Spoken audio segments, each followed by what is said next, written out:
as Kieran mentioned before, I think it was either before or after the song, he touched on the importance of incrementality, and we're going to do a bit more of a deep dive into it today here. I'm delighted to be joined by an incredibly expert panel who I'm going to allow to introduce themselves.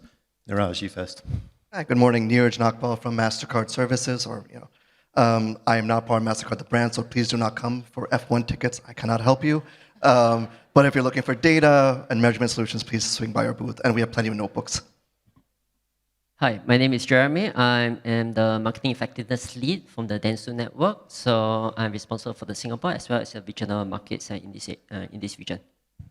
Hi, I'm Eileen from Omnicom Media Group. I lead the PhD Asia Pacific remit.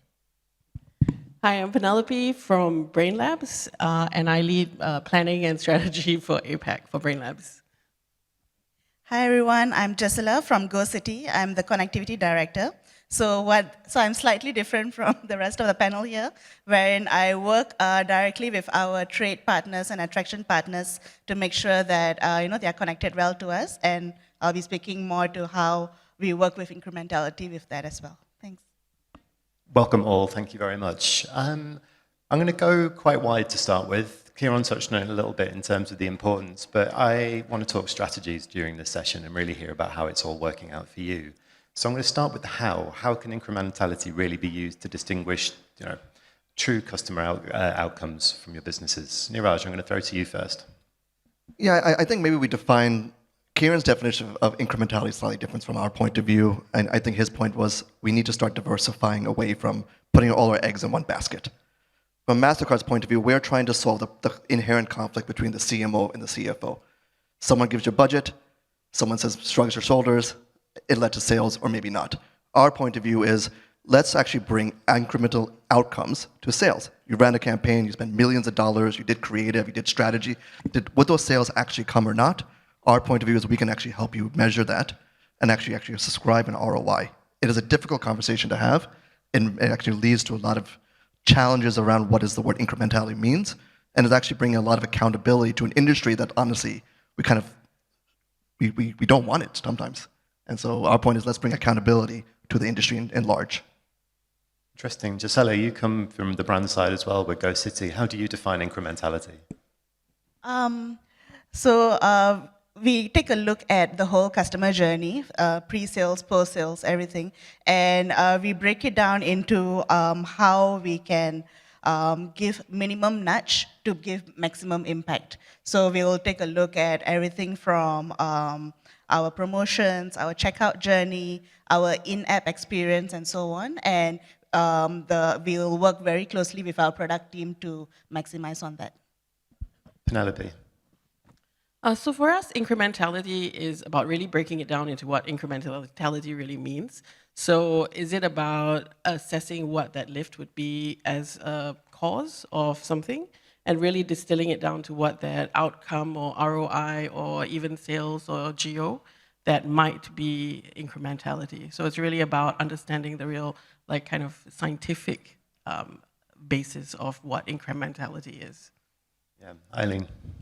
Well, I mean, not very far off from what Penelope would have said. I think the only question I would have is most often than not, especially from an agency perspective, we get this question about driving incrementality for our clients. And most often than not, I think the definition of what is the metrics of incrementality is often sort of, I would say at times warp, right? Most often than not, the final outcome is business. But the reality is sometimes we never ask ourselves whether what is the role of this campaign or what is the role of this entire project, whatever that you put it, right? Or the brand, is it really focused on driving the final outcome of sales? Yes, we know that, but then what are all the other incremental steps to get there as well? Yeah, and Jeremy. So I think the various people in this panel stated, I'll take an alternative view. I think just look at the trend of incrementality, right? In the past, it's all about accountable. It's about how every dollar produce a certain uplift in a certain matrix. But as we move forward to this time and age, I think it has evolved more than just accountability. It is to aid more into decision making, be it media planning, media buying, even to our clients as well. They are looking at incrementality to aid broader decision making as well as strategic plans to the future. So to me, incrementality, right, is differs from client to agencies or even to our partners as well. But at the point in time in this day and age, it's all about looking forward to see how our consumers are reacting to a particular use of a media and how we can leverage it better. Yeah, Penelope, you mentioned there a little bit about the scientific approach to incrementality. Tell us a little bit more about your strategies. Yeah, so doubling down on brain labs as a kind of giggle-worthy. Very on brand. I know, on brand. But I think the scientific approach is actually nothing more than just being very conscious that you're always testing a control group to something else. And where we're actually looking for is that uplift. And it can be at any stage. So you can be investigating that incremental uplift on any part of the marketing funnel, and it's being very precise. And the science is really determining what is the relationship between if you did nothing, what would have happened, versus what your marketing effort is actually fundamentally achieving as a result of whatever your strategy is. So really understanding what the science is, the math, being really, really rigorous about that, and then delivering a very clear output based on that very clear input. So that's our kind of take in like 30 seconds. Yeah, a very scientific way of looking at it. I want to pick up on some of the breadcrumbs that Kieran left us from the previous session in terms of the metrics involved here, and particularly the challenge of the walled gardens, I think, and kind of the black box measurement, the attribution approach. How does incrementality build on it and help us really face the challenges posed by marketing in the walled gardens? I will send that to you first, Aileen. Yeah, well, today there are various methods. I think if we look at it there, and maybe I do want to make this comment because I think we get into this age and era of marketing where we kind of decide to coin every term for everything, right? At the end of it, incrementality for marketing really is just about measuring, the step growth that we actually want to achieve. So having said that, coming back to your question, is that today with the walled gardens, I think there are various methods to actually look at it. Clean room solutions is one of it in terms of, bringing all the data sets into a neutral location and for us to look at measuring it is definitely one. I think when we look at measuring growth or incrementality, if I'm going to just stay on point on the topic, it's looking at breaking it down, whether you measure it from a walled garden perspective, but then also looking at holistically measuring it in a neutral space to look at what is the relationships between the different avenues of the plans or the elements of the test and learn. Niraj, how do you approach the walled gardens from the MasterCard point of view? This is probably one of the first panel where I actually agree with everyone. This is great. So yeah, our approach is very similar in terms of providing a scientific methodology. We look at 173 billion transactions a year, 3 billion cards worldwide, right? We are sitting, from a MasterCard point of view, on a huge amount of real-time data. And now for the first time, we are trying to say, let us actually do a controlled and exposed methodology to allow it to show if you didn't run any campaigns on a walled garden or a publisher or a radio station or Spotify, and now that you did, what's the so what? So forget the word incrementality, let's talk about outcomes. Incremental sales uplift. That is what we're doing from MasterCard. And we believe that that is actually where we need to go. Algorithms, mixed media modeling, right? Sona said this earlier, right? She's been here 18 years in Singapore, I've been here 13 years, right? We were told when we entered the world of programmatic that we're going to reach the right time, right message, right time, right person. What do we end up with? We ended up with one algorithm on the DSP side that buys you cheap reach, clicks, fraudulent impressions. On the sell side, what is it trying to do? Second price auctions, obscuring things, trying to make more money for the publisher that's getting screwed over. We never talk about sales, right? And that's why the dollars are going to the walled gardens, because it's easy. But the question for today's audience is, let's pick our heart. Let's actually try to say, we're spending $1 trillion in advertising worldwide. Can we try to figure out where 50% of that wastage is going? That is a lot of work, and we have to do it together. Penelope. Absolutely. I think we touched on a little bit about it. Everyone has kind of touched on the idea of like unifying measurement. And so it's really understanding what, if you had a diversity of platforms, what each one also interacts and how it actually crosses the walled gardens. Because, I mean, we all know fundamentals and how brands grow and things like that. Like each incremental channel actually gives you incremental audiences, but also what is that impact of that audience really? Is it just about, like, I think in the previous panel, there was an allusion to like the idea of reach and frequency. But in incrementality, a lot of what we are actually trying to dissect is the cause of things and whether there's actually an impact from that. And unified measurement across these channels will give us a better kind of idea. And it's not also just for the results. It's actually how we influence also planning and how we make the decisions that then fuel the next round of plans, really. So pretty fundamental. Yeah. Jasela, how do you feel about that? Yeah. So just latching on to what Neeraj mentioned about incremental sales, what we do at GoCity is we take a look at it from at a very like line by line item point of view, where we take a look at what is our revenue for each particular region, each particular pass type, and how much are we, how much marketing dollars are we investing in each particular region. And we'll take a look at our cost, our op cost, and we really drive it down to what is our profitability for every particular SKU. And then we drive it down to, that's where marketing decisions are made. Like, are we actually spending our marketing dollars in a worthwhile manner? Yeah. Jeremy, you come at this from the media effectiveness side on the agency side as well. How do you face and advise regarding the challenge of the walled gardens? Well, the walled gardens is here to stay. There's no way around it. But I think the first fundamental advice that I'll give to our clients is to implement your own measurement methodology. It can be as simple as monthly monitoring, or can be more complex to all the advanced statistical measures or models just to determine incrementality. The whole idea is this: don't do it as a one-time thing, but constantly measure all of the channels that you're using, because in a long-term trend, you're able to sieve out who are your winners and who are the partners that you might need to negotiate of a better deal altogether. Yeah. So we've talked a little bit about walled gardens, but in terms of, we have a world of fragmented channels where your marketing spend could go, where budgets could go, and incrementality plays a role here in really helping decipher what works and how people can really get the most of their spend. Neeraj, you touched on it then in terms of, putting the audience at the heart of this and making sure it works for them in terms of the sales. What are you finding are the strongest channels, and how is incrementality helping you find where to put the spend better, Neeraj? If you don't measure it, you don't know. So like we talked earlier about the word test and learn. That's actually, we actually, from MasterCard, actually own the copyright of that phrase. And that is part of our ethos for everything we do. Our role is to make commerce smarter, more secure, more personal. If you're not measuring sales, what are we talking about?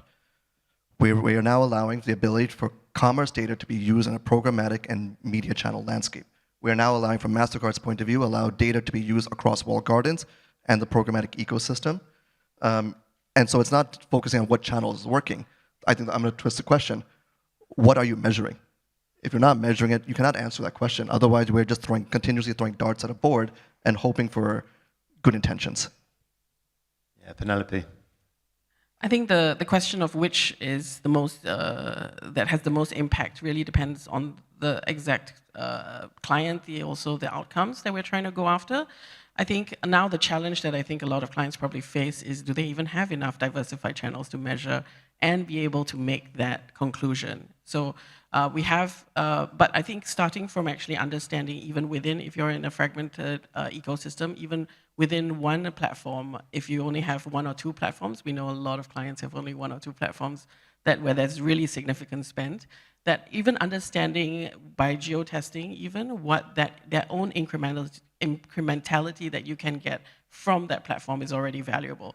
So there are clients that we have that have done studies with, like just YouTube, for example, but understanding within that space what your uplift can be depending on how, depending on what the impact and the outcome that you're looking for. So the strongest channel, I think, is still up for grabs. It is what is the strongest channel for that particular outcome you're looking for, and also if you've even measured it. Like I think what Neeraj was building on was, there's a lot of clients right now that because of how dominant some of these walled gardens are, you don't really have much, meaningful spend outside of them. Yeah, that's fair enough. And like you say, more towards the purpose than the channel itself when you're deciphering how effective it is. Is that something that rings true with you, Jasela, in terms of GoCity and how you decide where to put your money? Yeah. So like for example, For our established markets, it makes sense to take a look at our incremental sales, for example. But when we launch new markets where our focus is more on maybe exposure, our internal metrics will be different. So it's a matter of deciding internally what is the definition of success, what does success look like, and then working towards that, and maybe reevaluating it on a quarterly basis. Excellent. I'm going to ask you some examples now, basically. We're hearing about the how and the strategies. I'm going to get some real-world examples from you. I'm going to start with you, Niraj. How has incrementality really helped you in your role? What we're trying to do, at least in the US and in APAC in some ways, is we know dollars are shifting to the walled gardens. And you're getting this conflict between CMOs and CFOs, right? So how do we bring accountability to that and help brands feel confident that when they are spending with whatever channels, whether it's a retail media network, whether it's a publisher directly, whether it's TV, rather than there's some motivation and actual outcome that comes from it, right? So we know in the US, where we work with some publishers directly and broadcasters, right, they're running always on incremental sales campaigns with us, right? We know that they're, as a result of 1 year working with us, that they've raised and they've increased the revenue that the brands are getting by $80 million, right? That is nothing to sneeze at. We are able to know the before, the during, and the after. But it requires a lot of work. It requires change management. It requires a mind shift change. It requires agencies, the publishers, the brands, the creative agencies, all to agree that this is the methodology you want to go versus focusing on attention metrics, viewability, store traffic, brand lift. They all have parts to play in helping to fill in that puzzle. But in our point of view, sales talks. And that's what Wall Street is looking for. Jasela, how about you? How have you seen it work for GoCity? We really take a look at it from a customer journey perspective. Like, we will take a look to see in terms of, where can we give a minimum nudge to impact the biggest sales. So it's either we take a look at, what impacts our enterprise partners or what impacts the maximum number of customers. So for us, really, the biggest thing that we have been doing for the past few quarters is to revamp our checkout journey. As easy as it sounds, that's where, just a few changes here and there, it can make double-digit percentage or even triple-digit percentage in terms of conversion differences. So so we'll take a look and we will do, like what Penelope said, do it in a scientific manner, do A/B testing, have control groups, see what makes the difference, and then go for it. So that's UX change. And then we also take a look at it from a post-purchase point of view. Whereas after a customer has purchased a pass, how else can we, push them to buy more from us? Like what kind of in-app purchases that can we push? So that's what we are taking a look at now, and we are testing it in a few different key markets, and we'll push it out further once, we find a success story. Excellent. I'm going to go to you, Jeremy. Any examples of client successes, whether or not you can name the brand, but yeah, any real-world examples? I won't be naming the clients, of course, but I can give some examples where we have used such incrementality studies, right, to actually get senior buy-ins within the client organization. Because I think it's not uncommon to see within an organization, there's always a constant debate between this is better than the other. Another party will say the contrary viewpoint. So we have used such incremental studies, right, to really guide the whole organization that this, based on scientific approaches, that this channel, right, is actually much more superior in a certain way. But of course, we have to be aligned in a broader sense. What is the ultimate end goal? Is it sales? Is it awareness? Or is it a consideration conversation? Incrementality is because it is scientific, it is best done in a non-biased way. It can aid all the conversations so that from a organizational movement standpoint, it's all aligned and can move in the right direction. I think if I could just add, I think outside of examples, actually the biggest proof point is an experimentation mindset from the advertisers, right? That's one, and then coupled with the mindset that you would be willing to sort of measure. And I think coming from an agency perspective is that we do need our clients clients to actually partner with us in that measurement journey, because we may be limited in some sense of data that we're looking at, but then actually if we want to look at the final outcomes, we need that data and we need an alignment in terms of what that measurement framework is. And what are those almost, I would say, step change measurements as well that we need to kind of look at. So I think honestly, for clients that have been really successful is because they hold on to these two things, which is they have an experimentation mindset, which allows for them to make some decisions that, pushes us to do test and learns for us to be able to do that. But also then the willingness to come to the table to say, now let's align on what that measurement looks like, and you bring your data and we'll bring our data, and then to finally really look at it. Yeah, I'm going to pick up on that in a second. I'm going to first go to Penelope on any real Brain Labs examples you might want to bring to the table here. Yep. No, so absolutely, but transparency and really having and bringing your data to the table is absolutely important. We work with this B2B kind of client in financial services, and that's one of those categories where it's very expensive and incrementally cost per acquisition becomes extremely expensive. So the specific test that we ran was one for understanding actually what was leading to purchase intent, not the actual transaction, because SMBs could also be anyone. It's a very wide target, but also with a very high kind of like CPA type of transaction. So understanding and having a client that wanted to boil it down to purchase intent, and then actually testing the incrementality we would get from two specific channels, really, in this particular case, to understand which would actually drive the higher one. And by being able to do that, they were ultimately able to understand also that there was a huge like double-digit increase in not just purchase intent when they actually ran what was the more effective channel. And also, ultimately, there was a reduction in the cost per acquisition, because you had identified actually that if you already got to an increase in purchase intent, that would lead to, of course, lower cost per acquisition. So I think a client that was able to distill down that was actually the most important thing that led to purchase, because once you did already have that intent, and then also I think setting up and having a great experiment methodology with them, that added to like kind of our database of about like 3,000 plus experiments that we also, so we don't start from scratch. We start from having seen other things and then iterate from there. Yeah, so while we're saying that incrementality works, you've all got examples of it, but Eileen, I want to pick up on what you were just saying in terms of the collaboration needed here. And I suppose, like, tell me what are the blockers between agencies and brands working together on incremental strategies? You've touched at one, which is data sharing. We're all swimming in data, but it's finding the correct use of it. How do you think agencies and the brands you work with can cooperate better when putting together these incremental strategies?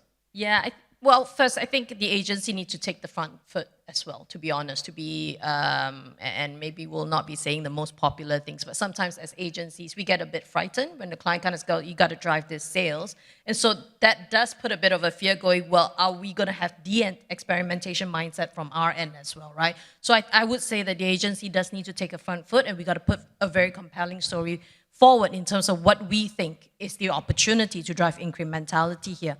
I think the collaboration here really comes in, and I love the example from Penelope, is because often than not, the final outcomes are always sales or some form of actions, right? But the reality is, I think we all need to acknowledge that sometimes there are other metrics before you get to the final outcome, because of the purchase journey may differ. So I think the collaboration that I would look at is how do we sort of come to that agreement and alignment? Yes, you have a final business end goal, but maybe it's a purchase intention. Maybe it's about growing top of mind awareness that actually helps build brand equity that then drives longer term sales. And I think we're not having enough of that conversation. So from an Omnicom Media Group or PhD perspective, we do take quite a sort of I would say tenuous, courageous conversations to have with our clients, especially when we kind of think about this. And we do often, I think, question ourselves whether does incrementality comes with increased budget. That's the other sort of, I guess, another tenuous questions, right? Oh, do we want to test and learn? And if we need to look at test and learn and expand channels, dear client, possibly we need another budget. I think we got to challenge ourselves to look at, to say, if we need to think about incrementality, it may not necessarily always comes with extra budget. It may possibly look at how do we need to pivot our strategies to just ensure that we're testing and learning beyond channels, formats, audiences, content, so on and so forth. Yeah. Niraj, from the brand side point of view here, do you want your agency to take the lead? Well, again, not representing the brand side of MasterCard, but I'm sure they're very happy with how that's going. It's, again, the idea of test and learn and being courageous, right? Sales talks, right? Personalization matters. Bringing a scientist. I think we've all said the same thing in different ways. And then the question is like, what's the so what? Are we willing to change? Are we willing to experiment? Right? You know, our point of view is say, you know what, we are sitting on a unique approach to measure. We're sitting on, at least our point of view, a decent amount of data worldwide. Again, directionally, you know, between us and others networks, right? We are seeing a decent portion of transactions that are occurring. We're heading towards a cashless world. Long term, right? This is for next year's conversation when we sponsor, right? Is like agentic commerce and things like that, right? When you have other decision makers being occurred, right? An algorithm making a choice versus someone else is buying and selling. How do you then measure that incrementality of sales uplift? That's next year's problem, I think, or maybe even sooner. But I think I like the idea of being courageous. Measuring does not mean you need extra budgets. Measuring means you need to at least say, we want to try to answer the question and work with your partners, whether it's MasterCard or whomever else, right? To say, we want to be together to try to say, hey, we ran campaigns, we invested in these walled gardens or media networks or audio or out of home. Did it actually lead to a sales or not? Or what else changed? Did your share wallet shift? Did your spend with competitors change? Is there seasonality in effect? That's when we from MasterCard talk about incremental sales uplift. It is not just giving you the quantum, it's helping you to understand the business drivers behind those changes. And I think actually just to add, I mean, the thing is we talk about incrementality in very positive manner, but there are times when you actually, it's not successful. And it does not drive growth. It does not drive whatever KPIs that we need to drive. And I think that's that shared sort of ownership as well, right? Then that's where the experimentation mindset, the courageous sort of conversations need to happen to say, yes, we did. We tested it. It did not work. We learned from it. And then, you know, how do we move forward? If I may, we did have something very similar where we did have somewhat of a flat growth, but we were able to go to a QSR and explain, oh, your spend with competitors actually went up, or it went down, your price point was misaligned. Oh, by the way, you're spending your dollars on weekdays. Your traffic actually happens on weekends, or vice versa, right? And that is, in some ways, a difficult conversation when we're incentivized to always give good news. Yeah. So just want to provide my point of view about that. I think the conversation between the agencies and the partners also needs to evolve to a certain extent. I think right now what I observe is we are very focused to short-termism. Basically, within the next 3 months, what is the incrementality? But moving forward, we need to look more into the long-term perspective, perhaps even 6 months or even 1 year. And on top of that, we also need to look into what is the interrelationship within the synergies. Because right now, it's very fixated to just one KPI or all the KPIs related to one walled garden, so to speak. But I think we need to evolve together. We need to work more closely together, and that can be enabled through better conversation, better sharing matrix, and also better data sharing policies, so that at least we can have a united front to talk to our clients that things needs to change. Certain budgets, certain strategies needs to change, and that can be backed by strong data that both agencies and also our partners are currently holding right now. Penelope, talking about metrics, it's an industry who loves a short-term metric, who loves a vanity metric. Can incrementality help wean us off that and help people look at, the long term? I don't know about wean us off all the metrics. I think there's definitely, I think one of the easy fixes for those that want to see all the metrics is we just have a dashboard. It's easy. You just pipe everything in. You want to see every single last thing that can be measured, it is there. But I think it's focusing on also then on the tiers of what is reported and how we represent and visualize the metrics that matter. So I think it's not that we can't measure everything, it's just understanding and also aligning on what is really the metrics that drive business, the ones that actually have the biggest impact. And I think the controversial thing about short and long-termism is I think there's a lot of nervousness in the market right now about budgets and also the impact of budgets. And I think more so than ever, it is really about understanding what are those incremental benefits that you get for what are the, I mean, everyone knows you need to report to the shareholders every quarter, every year. There are these cycles which are natural, but breaking down what are those cyclical kind of measurements which would matter, and understanding also, having a bit of empathy for the clients that have to actually report these internally. You cannot just insist that you must look at either a long or a short term, because that is going to get you basically into a circular discussion that will never end.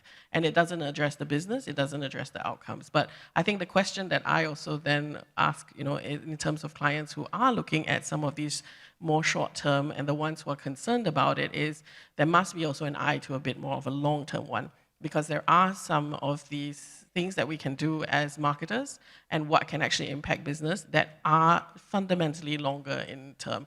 Also, if your purchase cycle and understanding your consumer journey, if you have a short purchase cycle, you're in FMCG, you can be purchased every week or even every day. That's a very different type of frequency, and the metrics that would matter would also differ in terms of how much time between it. But if you're a very long purchase cycle, you're selling a car, you're selling an insurance policy that is renewed every 10 years, what is it about the short term that is important that can balance really the view of that long-term business impact that you need to drive? And then, of course, if your client even will be in that same role in 3 months.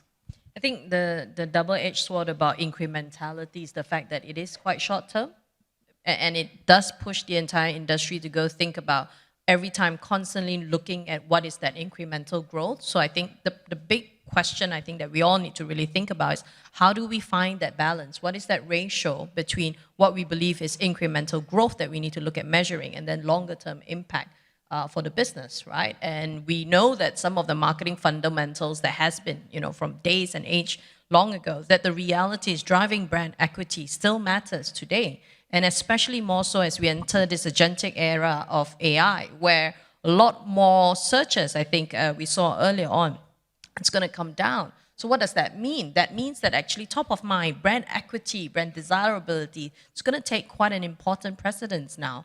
So it's a great time, I think, for all of us to kind of think about how do we crack this from a category perspective, or from a brand or a maturity of a brand perspective. But what is that fine balance between incremental measurement to what is long-term impact? Yeah, Niraj, I saw you nodding along there. Anything you want to add in terms of the metrics involved in incrementality? I just think it's hard, right? Let's be honest. I feel like we choose our hard. We choose we want to do vanity metrics and clicks, and where we put our budgets in places that tell you what. The reason walled gardens are very powerful is they tell you what people like or what they're interested in, right? Our point of view is the best prediction of future outcome in sales is what people already purchased, right? But that is a harder journey, and then sometimes some of these sales cycles are 1 year, 6 months, right? And to your point, Penelope, the people you're dealing with are going to change over as well. So I feel great sympathy and empathy for the people on the agency side, right? Because you are consultants, you're therapists, you're mathematicians, you're strategists, you're everything under the, but you also don't get any of the glory. But we're here to help. Amazing. I think that's brought us pretty much to the end of the questions. Thank you all so much for your time on the panel today. I've really appreciated it, and thank you all very much for listening. Thank you.